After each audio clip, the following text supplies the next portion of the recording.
बेरोजगारी बेरोजगारी बेरोजगारी इस शब्द से लगने लगा है डर। सुसाइड की बढ़ती केस, सरकार क्यों है बेखबर। प्रधानमंत्री श्री नरेंद्र मोदी जी, मैं आपसे हाथ जोड़कर प्रार्थना करता हूं कि आपने मन की बात तो बहुत कर लिया, अब युवाओं की दिल की बात भी सुनिए। ये जो केंद्र की सरकार है वो रोजगार के मामले में निकम्मी हो चुकी है। ये निकम्मी सरकार है दोस्तों, जो रोजगार के मामले पर एक बार भी चर्चा नहीं करती है। इनके प्रवक्ता रोज टीवी पर आते हैं और तरह तरह के बहाने बनाकर निकल जाते हैं, और हमारे देश की मीडिया जो है वो पूरी तरीके से इस सरकार के इस सिस्टम पर बिक चुकी है। आप जैसे ही न्यूज़ खोलिएगा आप देखिए तरह तरह के डिबेट, तरह तरह के मुद्दे उस पर चल रहे होते हैं, लेकिन कोई ऐसा न्यूज़ नहीं है जो रोजगार के मामलों पर आपको चर्चा करते हुए दिखाई देता हो। दोस्तों, मैं इस सिस्टम के खिलाफ नहीं हूँ, और ना ही मुझे किसी पार्टी का प्रचार या दुष्प्रचार करना है, और ना ही मैं मिस्टर मोदी के खिलाफ हूँ। लेकिन आप याद कीजिए, जब 2014 में मोदी जी आए थे तो पूरे देश की युवाओं में एक लहर था कि एक नया प्रधानमंत्री हमने जो चुना है वो हमें रोजगार के रास्ते पर लेकर चलेगा। लेकिन वही क्या युवाओं को रोजगार मिला दोस्तों? नहीं मिला। हमें सिर्फ और सिर्फ आश्वासन मिले हैं। क्लियर है दोस्तों?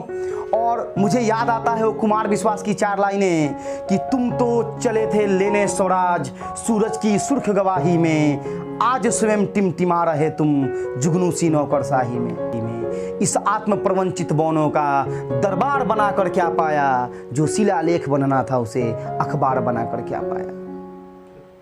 और मैं जिस सूबे में रहता हूं मेरे दोस्तों, उस सूबे के मुख्यमंत्री माननीय नीतीश कुमार जी हैं।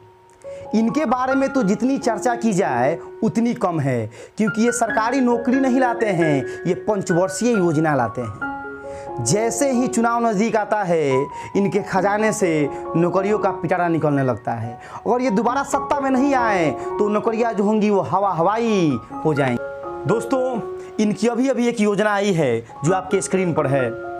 इसके अनुसार आपको सरकारी नौकरी तभी मिलेगी जब आपके परिवार के किसी सदस्य की हत्या होगी।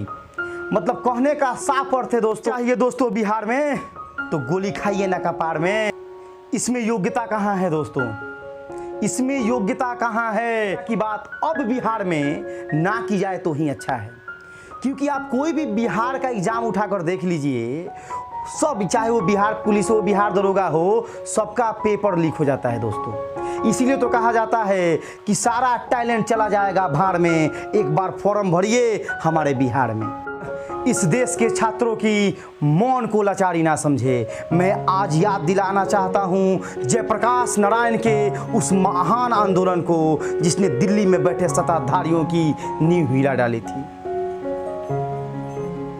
मेरे नौजवान साथियों, अब तो जागो। और मैं सरकार को, साथियों, मेरे देश के युवाओं, अब तो जागो। और सरकार ये कान खोलकर सुन ले कि अब ना सुनेंगे क्या तुम्हारी लाचारी है। हमेशा से ही देख लेना छात्रों का पलड़ा भारी है। जागो युवा जागो।